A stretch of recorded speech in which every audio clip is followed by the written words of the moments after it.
¿Qué tal, mis queridos amigos? ¿Cómo estáis? Espero que vaya muy bien por ahí. Pues estoy muy contento y tengo el placer de presentarte los Wow Test. ¿Qué es esto de los Wow Test? Bueno, pues vamos a hacer pasar a todos los coches por una serie de pruebas en nuestra pista particular en la que vamos a poder hacer maniobras y mediciones que normalmente no se pueden realizar en carretera abierta. Y de esta manera vamos a poder tomar una serie de datos que en el futuro vamos a ir comparando con todos los coches que pasen por este test. Ya lo veréis, sea de manera individual o sea de manera comparativa. Esta es la primera, poco a poco lo vamos a ir afinando y mejorando, pero tenemos un coche muy especial e interesante que ha llegado a España de una manera prácticamente circunstancial, como es el Ford Mustang Mach-E, el Mach-E o el Mach-E para los amigos. Un coche muy interesante eléctrico. Ford podría haber hecho un vehículo eléctrico convencional, pero ha decidido liarse la manta a la cabeza y ponerle el logo de Mustang a su primer vehículo eléctrico con una carrocería además que podríamos llamar de sub, simulado, crossover, como quieras, en definitiva un vehículo familiar sobreelevado, pero con unas proporciones que no llegan a ser las de un todoterreno, aunque quiera venderse como tal. Así que si os parece, vamos directamente a ver el contenido de esta primera prueba, de este primer Wow Test y qué tal lo ha hecho el Ford Mustang Mach-E. No solamente vamos a hacer pruebas en la pista, sino que también os vamos a contar nuestras impresiones y vamos a aplicar nuestros conocimientos para explicaros qué tal van los coches en el día a día, también fuera de la pista. Así que vamos a empezar por el principio. ¿Buscas un coche nuevo? Entra en carwow.es y mi equipo te ayudará a encontrarlo y conseguir el mejor precio. carwow.es, el comparador de precios de coches nuevos. Redondeando, el Ford Mustang tiene 4,7 metros de longitud, casi 1,9 metros de anchura y casi 1,6 metros de altura, con una batalla que se va cerca de los 3 metros. Aunque se vende como un vehículo de carrocería tipo SUV, sus proporciones están más cerca, como un Cupra Formentor, de ser un vehículo de corte familiar sobreelevado. La gama del Mustang comienza actualmente en los 48.400 euros. Es un precio de tarifa y antes de ayudas al coche eléctrico. Con ese dinero te llevas una versión de 269 caballos y 68 kWh netos de batería, 76 brutos, que dan para 440 kilómetros homologados. La versión probada en este test está en el extremo opuesto de la gama. Es el más potente y caro a falta de que lleguen las versiones más deportivas. Con 351 caballos, tracción a las 4 ruedas y una batería bruta de 99 kWh, que se traduce en 88 utilizables, este Mustang Mach-E 4x4 tiene una autonomía oficial de 540 km y su precio de tarifa antes de ayudas está por encima de los 64.000 euros. Vamos a ver qué tal se mueve en la pista de pruebas. El primer test al que vamos a someter a los vehículos y también al Mustang es la maniobra de esquiva, también conocida popularmente como la prueba del alce. Aquí vamos a tener información muy precisa de cuáles son las reacciones del coche al límite, siempre con los sistemas de asistencia a la conducción activados y haciendo la prueba de una manera normalizada, es decir, siguiendo directamente la normativa ISO. La respuesta del Mustang ha sido buena y satisfactoria en todo momento. La dirección no se endurece en ningún caso y siempre hay control longitudinal y direccional del coche. No es como en otros vehículos en los que en maniobras muy bruscas podemos quedarnos sin asistencia cuando más falta hace. Cuando se sobrepasa el límite de adherencia, en maniobra lo que hace es barrer con el tren trasero la trayectoria, obligando incluso a hacer un contravolante para mantenerla. Hasta en la situación de descontrol más crítica consigue entrar en el último carril sin derribar los conos en la mejor pasada que hemos hecho. Todavía no hemos hecho suficientes pasadas para valorar si la velocidad de entrada es buena o mala. En todo caso, sorprende las reacciones ágiles que tiene para el tamaño y el peso del vehículo de más de 2.200 kilos. En el mejor intento hemos registrado una velocidad máxima de 74,3 km por hora por GPS, que se corresponden a 77 en la instrumentación, como estáis viendo en la imagen. El sabor de boca que nos deja después de hacer esta maniobra es bueno. Y a continuación un clásico, la maniobra de slalom. Esta maniobra nos sirve para poder comprobar en cambios de apoyo sucesivos a velocidad cuáles son las reacciones y el comportamiento del coche y ver cuál es el nivel de confort, el tacto de la dirección y cómo el vehículo arrastra el morro o el culo, cómo de neutro es, en definitiva, nos da pistas sobre su comportamiento. En el futuro, además, seremos capaces de medir el tiempo que hace el vehículo en el slalom de tal modo que podamos darte una información igualmente en la que poder comparar cuál es el que lo ha hecho mejor, peor y siempre cuáles han sido las sensaciones de nuestro equipo de pruebas. De nuevo, sorpresa. El coche transmite una agilidad al volante que sorprende para el peso que tiene. Como en la prueba del alce, la dirección es muy reactiva. La maniobra la hace a mayor velocidad cuando no soltamos del todo el acelerador. ya que con el sistema de tracción integral esto es la forma más efectiva de hacerlo. El sistema de tracción integral en estas circunstancias ayuda mucho a hacerlo más efectivo. Entre cono y cono a veces es necesario hacer un poco de contravolante por su carácter sobrevirador.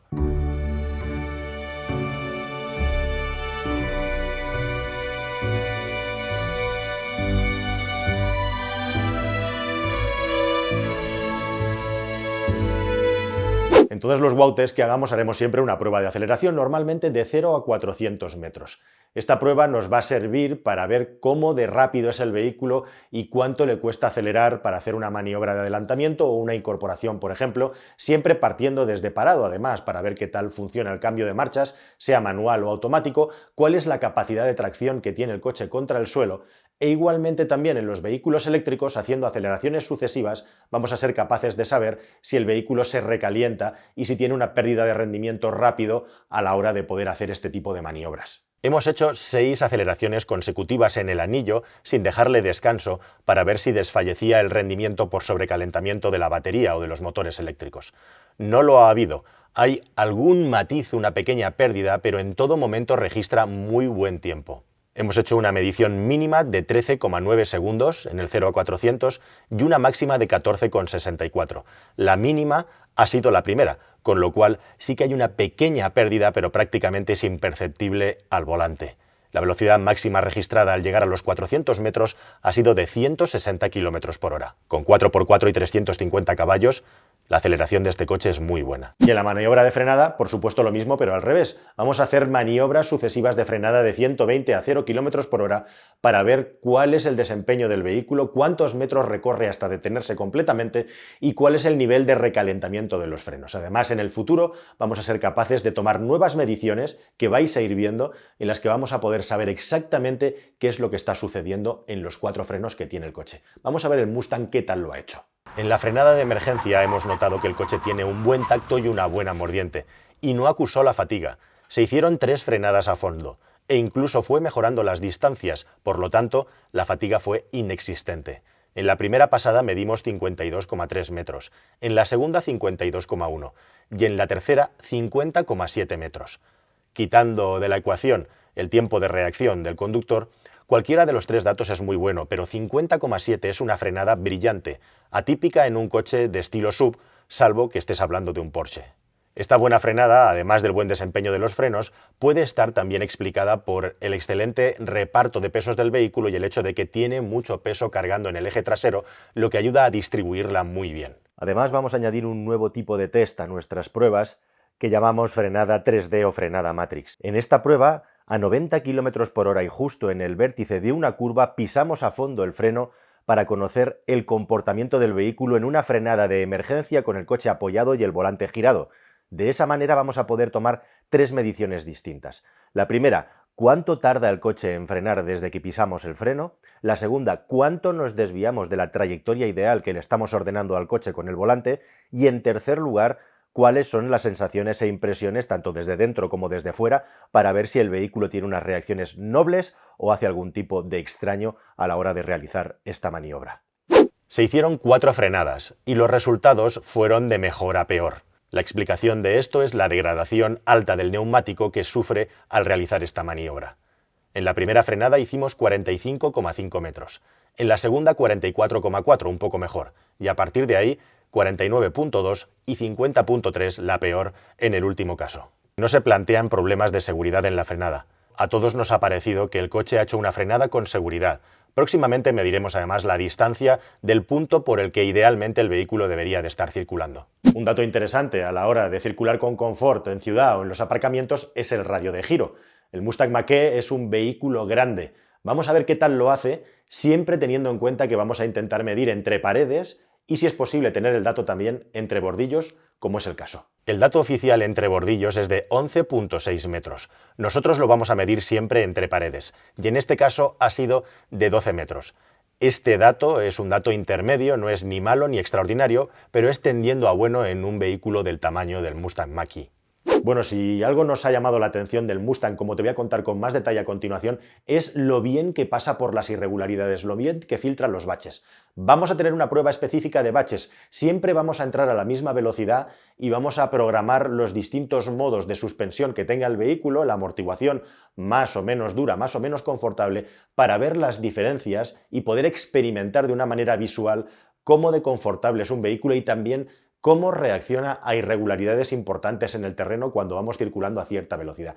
Esto nos va a dar mucha información. Probamos distintas opciones y combinaciones de baches y el coche siempre responde de la misma manera. La conclusión es que la suspensión trabaja filtrando estupendamente las irregularidades del terreno, independientemente del modo de conducción en el que estés. La carrocería permanece casi sin alteración vertical cuando las ruedas se mueven bruscamente. Esta es una de las mejores características del Mustang Mach-E, la calidad de rodadura y en particular también cómo filtra las irregularidades. Bueno, estas son unas pruebas que implican a todo el equipo de redacción de CarWow. Somos un equipo de casi 10 personas que vamos a estar trabajando en la pista de pruebas y también fuera de ella, cámaras, montadores, probadores como Mario Garcés o como Dani Cuadrado, que van a estar, o yo mismo, siempre probando los vehículos y haciendo estas mediciones. Y nos hemos reservado también una parte de manejo, la vuelta rápida en este pequeño circuito, que es un circuito bastante aceptable con curvas rápidas, medias y alguna alta, en el que hay un tiempo de entre 1,20 y 1,40 segundos por vuelta, en el que vamos a intentar hacer el mejor tiempo posible y después de haber recabado toda la información en este circuito de pruebas acabaremos siempre en la vuelta rápida. No es el objeto de esta prueba hacer una comparación de velocidades, pero nos va a permitir saber exactamente cómo va un coche y además ese dato de la vuelta rápida lo vamos a poder conservar para en aquellos vehículos que sean más deportivos o que tengan pues ese salseo de ver cuál es más rápido, poderlo medir en este circuito en concreto en el que Dani Cuadrado, que va a ser normalmente quien haga la vuelta rápida, tiene tomada la referencia y por lo tanto sus vueltas van a ser muy consistentes. El Mach-E nos ha sorprendido para bien con su comportamiento dinámico con algunos matices. Así que vamos a ver qué es lo que ha pasado, qué es lo que le ha pasado a Dani en la vuelta rápida en este caso. Dimos 3 vueltas consecutivas a la pista. La primera de todas es la mejor, por 2 motivos básicos. Primero, porque los neumáticos delanteros estaban en mejor estado. A mitad de la primera vuelta, Dani Cuadrado notó algo de sobrecalentamiento en el vehículo, algo que es habitual en muchos coches con tracción total y que no es específico solo de los coches eléctricos. Sí se puede apreciar en las primeras curvas que el coche ofrece algo más de par. Incluso se puede apreciar cómo a la salida de la primera de las horquillas a izquierdas, el coche sale derrapando de atrás. De nuevo, ese comportamiento de la trasera ayudando de una manera un tanto sorprendente pero controlada se pone de manifiesto. Los frenos hacen un trabajo excelente teniendo en cuenta el volumen y el peso que tiene el coche. Próximamente vamos a hacer nuevas mediciones para saber exactamente cómo están trabajando. De nuevo nos pasa algo parecido a lo que Dani notó en la prueba del slalom. La estabilidad es muy buena siempre que lleves el pie encima del acelerador. En cuanto no hay una tracción permanente a base de dar gas, el vehículo tiende a mover el eje trasero y te puede llegar a sacar un poco de la trazada. Lo bueno de todo es que cuando acaricias el acelerador, el coche se endereza sin problema. Es un vehículo noble. Los tiempos por vuelta fueron de 1,29,86 en la primera, 1,30,77 en la segunda y 1,30,93 en la tercera. Como podéis ver, muy consistente, prácticamente un segundo de diferencia nada más entre la mejor y la peor. La diferencia entre la primera y la segunda vuelta se debe a la pequeña pérdida de potencia y entre la 2 y la 3 es porque aumenta la temperatura de los neumáticos delanteros, algo normal en los vehículos 4x4. Resumiendo, es un coche estable y con una buena pisada. Tiene un tacto premium en todo lo que hace. Al límite tiende a irse de atrás, algo que el control de estabilidad no puede solucionar del todo debido al peso. Esto es al límite. En condiciones normales es un vehículo rápido y ágil que sorprende por lo bien que va para las dimensiones y la teórica filosofía del mismo. Se puede considerar que dentro de su categoría tiene un tacto deportivo. Hemos tenido la posibilidad de conducir el Mustang Mach-E durante varios días y movernos por la ciudad por carretera. Como habéis visto, es un coche que sorprende porque Ford ha querido darle un comportamiento dinámico bastante agresivo para un vehículo de este tipo, algo que agradecerán aquellos que buscan que no sea un SUV sin más, sino un coche que transmite sensaciones de conducción. No hay que pensar en él como un vehículo de reacciones muy directas a la hora de conducir, pero sí que cuando está apoyado tiene esa característica de que es capaz de redondear con la trasera que puede incluso llegar a sorprender, con lo cual es un coche más ágil, claramente más ágil que la media. Estamos hablando siempre de la versión con tracción a las 4 ruedas. Recordad, cuando lleguen las de tracción trasera, podremos comparar y ver cuáles son las variaciones. Eso le permite también acelerar con mucha facilidad y controlar el coche con mucha facilidad a base de gas, como nos ha transmitido Dani en su vuelta rápida. E igualmente esto lo hace con una calidad de rodadura que posiblemente sea la mejor característica que tiene este coche, al menos estas unidades que nos han venido con matrícula alemana. Es un coche que tiene una capacidad para aislarnos de las irregularidades del terreno y también acústicamente extraordinaria. Tiene una calidad de rodadura equivalente a vehículos premium que yo solo he encontrado hasta el momento en coches eléctricos en Mercedes claramente más caros. Así que en ese aspecto es un vehículo excelente. Por lo que respecta a la habitabilidad, te voy a dar ahora algunos datos respecto al interior, pero me quería centrar también en lo que es la vida a bordo. Es un coche muy agradable, como ocurre con muchos otros coches eléctricos. Hay un poco de contraste y todo se fía en cuanto a calidad de materiales y aspecto a esa pantalla gigante que tenemos ahí delante. Aquí se aprecian mejor los dedazos a pesar de que estamos en la sombra. Tiene mucho reflejo la pantalla, pero la visibilidad es buena. Lo que tenemos es un sistema, el Sync 4 de Ford, que me parece de una calidad normal. No tiene la mayor velocidad a la hora de poder pasar por los menús y hay algunas cosas que nos llaman un poco la atención. Por ejemplo, me llama mucho la atención que en ningún momento dentro del coche, de una manera completamente premeditada, Ford nos dé ninguna información de cuánta energía estamos utilizando y regenerando. Tenemos un medidor de consumo y también cuáles son los elementos que están gastando en el coche, pero no tenemos ningún tipo de rayita de ninguna clase que nos indique si estamos utilizando o regenerando la energía. Igualmente, tanto mis compañeros Mario como Dani Cuadrado, Mario Garcés y Dani Cuadrado, me comentan que les ha parecido muy interesante la utilización del e-pedal y les parece muy satisfactorio utilizarlo en ciudad. Personalmente, en todos los coches eléctricos que cojo, desconecto el e-pedal porque me parece que no aporta nada a la conducción, salvo en condiciones muy específicas, pero sobre todo a la eficiencia. Yo normalmente soy capaz de sacar mejores consumos sin el e-pedal, y os lo he demostrado aquí en algunos vídeos, que utilizándolo. En todo caso, tened esto en cuenta si queréis usarlo. En este coche funciona muy bien. Lo que es criticable es que tengas que pasar por varios menús para poder activarlo y desactivarlo, lo cual despista. Igualmente, en general, este coche, todo lo que se refiere a la electricidad y a la carga del coche, está escondido, parece de manera premeditada, para que el ocupante del coche no se preocupe mucho de eso, hacerlo como natural. A mí, sin duda, me hubiera gustado tener el acceso a la información sobre cargas, descargas, e-pedal, etcétera, más cercana y más rápida y más información. Y respecto a los consumos, es uno de los vehículos de este tamaño y categoría que tiene uno de los mejores consumos del mercado. En la prueba que yo le he hecho, he llegado a sacar hasta 13 kWh a los 100 haciendo una conducción puramente de ciudad y a punta de gas por terreno favorable yendo por carretera de circunvalación M30 de Madrid. No es un consumo que se pueda mantener de una manera realista, pero sí es realista pensar que en ciudad te puedes mover entre los 16 y los 20 kWh de consumo según la carretera que hagas, lo cual es un consumo muy bueno para el tamaño y el peso del coche.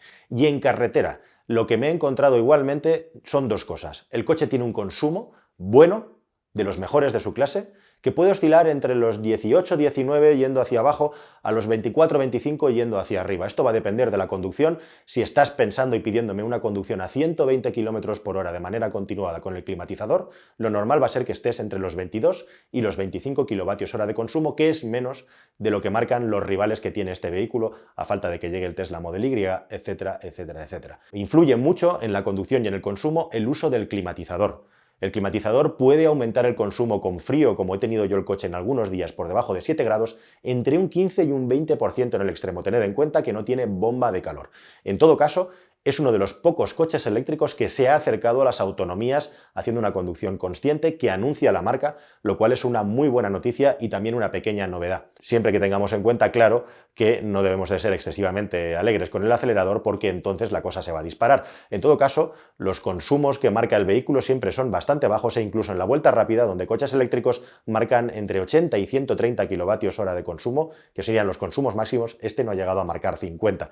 Así que también habría que tener más rodaje con el coche y pasar más tiempo para ver cuánto engaña el consumo instantáneo y el consumo medio del vehículo, que no acaba de estar muy claro. En todo caso, lo que sí que está claro es que gasta poco para el tipo de coche que es. Para cargar el Mustang Mach-E he usado un cargador de Ionity con 350 kilovatios de potencia. La batería ha comenzado a cargar alrededor del 10%. Ahí hemos tenido un pico en el 14% de 130 kilovatios de potencia máxima de carga. Este coche se supone admite hasta 150, pero eso solo va a ocurrir en un momento muy puntual prácticamente con la batería descargada, según los datos que he tomado. Fijaos en lo interesante que resulta. En 35 minutos hemos pasado de una autonomía de 39 kilómetros a 294, casi 300. Es decir, que hemos recuperado alrededor de 260 kilómetros.